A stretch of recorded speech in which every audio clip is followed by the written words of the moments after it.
அன்பியும் YouTube இல்லந்தோறும் இறைசாட்சி உள்ளந்தோறும் மகிழ்ச்சி. திருத்தந்தை பிரான்சிஸ் புலம்பெயர்ந்தோர் ஆதரவு மைய தொடக்க விழா.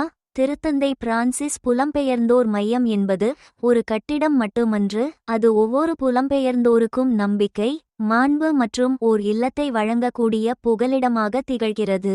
டிசம்பர் 3 இச்செவ்வாயன்று பெங்களூரு உயர் மறைமாவட்டம் ஸ்கேலபிரீனியன் மறைபரப்பு பணியாளர்களுடன் இணைந்து யஷ்வந்த்பூர் தொடர்வண்டி நிலையம் அருகே மத்திகிரி அருகில் திருத்தந்தை பிரான்சிஸ் அவர்களின் பெயர் தாங்கிய புதிய புலம்பெயர்ந்தோர் ஆதரவு மையம் ஒன்றை தொடங்கியுள்ளது.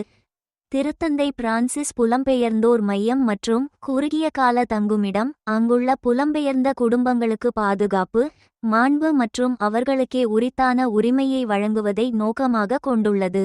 மேலும் இம்மையம் இரக்கம் மற்றும் அனைவரையும் உள்ளடக்கும் திரு அவையின் அர்ப்பணிப்பை பிரதிபலிக்கிறது.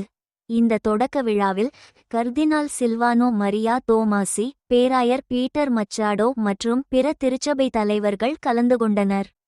மேலும் இவ்விழாவில் கலாச்சார பண்பாட்டு நிகழ்ச்சிகள் சிறப்பான முறையில் இடம்பெற்றன.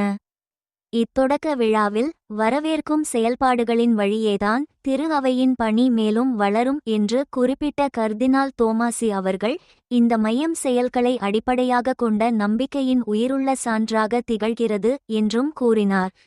இந்திய கத்தோலிக்க ஆயர் பேரவையின் புலம்பெயர்ந்தோர் பணிக்குழுவின் தலைவர் பேராயர் விக்டர் ஹென்றி தாக்கூர் அவர்கள் உட்பட இவ்விழாவில் உரையாற்றிய திரு அவை தலைவர்கள் அனைவரும் இம்மையமானது புலம்பெயர்ந்தோருக்கு பாதுகாப்பு மற்றும் ஆதரவை வழங்கும் ஓர் இல்லமாக இருக்க வேண்டியதன் அவசியத்தை வலியுறுத்தினர். ஸ்கேலபிரீனியன்ஸ் மறைபரப்பு பணியாளர்கள் சபையின் தலைமை அதிபர் அருள்பணியாளர் லியோனே சியாரெலோ அவர்கள், புலம்பெயர்ந்தோருக்கு ஆதரவளிக்கும் தங்களின் நீண்டகால பணியின் ஓர் அங்கமே இம்மையம் என்று கூறியதுடன், இது சட்டம் தொடர்பான உதவி, திறன் மேம்பாடு, சமூகத்தை கட்டியெழுப்புதல் உள்ளிட்ட பலதரப்பட்ட சேவைகளை வழங்குகிறது என்றும் எடுத்துக்காட்டினார்.